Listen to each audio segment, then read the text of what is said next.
Chers amis de Café Évangile, les pharisiens allèrent tenir conseil pour prendre Jésus au piège en le faisant parler. Ils lui envoient leurs disciples accompagnés des partisans d'Hérode.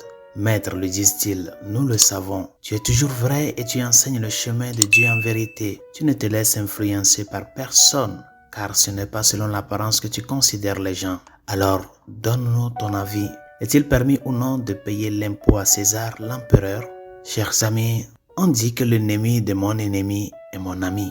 En d'autres termes, deux personnes ennemies l'une de l'autre s'uniront souvent si elles voient une occasion d'attaquer ensemble un ennemi encore plus grand. C'est ce qui se passe dans l'évangile de ce jour, l'évangile de ce 29e dimanche du temps ordinaire. Jésus était considéré comme le plus grand ennemi des pharisiens et des hérodiens, et ces deux groupes se sont unis dans un complot visant à piéger Jésus, même s'ils se détestaient beaucoup l'un l'autre. Les pharisiens étaient très nationalistes et observaient strictement la loi de Moïse. Ils estimaient que le peuple ne devait pas payer d'impôts aux Romains et beaucoup de gens étaient d'accord avec eux. Les Hérodiens soutenaient les Romains et par conséquent Hérode, le dirigeant juif nommé par l'empereur romain. L'une des responsabilités d'Hérode était d'obtenir des Juifs des impôts destinés au gouvernement romain. Ceux qui s'opposaient au paiement des impôts romains pouvaient même être mis à mort. C'était un peu le contexte de l'histoire. Et cette interrogation conjointe de Jésus n'avait qu'un seul but, lui attirer des ennuis. Si le Seigneur dit qu'il est illégal de payer des impôts à César, les soldats d'Hérode peuvent l'arrêter. S'il dit que le peuple doit payer des impôts à César, les pharisiens peuvent monter le peuple contre lui. La question posée au Seigneur semblait perdue d'avance. Bien sûr, la réponse de Jésus était parfaite. Sans violer la loi de Dieu, il s'est également abstenu de violer la loi civile. En entendant sa réponse, tous ceux qui l'écoutaient furent frappés de stupeur et le quittèrent pour s'en aller. Bien chers amis, la leçon tirée de ce passage est particulièrement importante à appliquer à la vie de famille.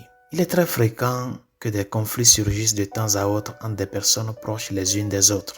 Lorsque cela se produit, nous pouvons souvent adopter l'approche consistant à essayer de piéger l'autre personne et à la faire tomber dans le piège de notre raisonnement trompeur. Lorsque cela se produit entre deux personnes, la conversation se transforme souvent en une joute oratoire, chaque partie cherchant uniquement à trouver des défauts à l'autre. La solution à de telles situations est simple. Tout conflit doit être résolu par la vérité. Le Seigneur l'a fait à la perfection. Il n'a pas attaqué lorsqu'il était attaqué. Il ne s'est pas défendu de manière irrationnelle. Il n'a pas reculé devant la confrontation. Il n'a pas manipulé la vérité à son avantage. Au contraire, il a dit ouvertement et honnêtement toute la vérité et a refusé d'engager ses adversaires dans leur ruse.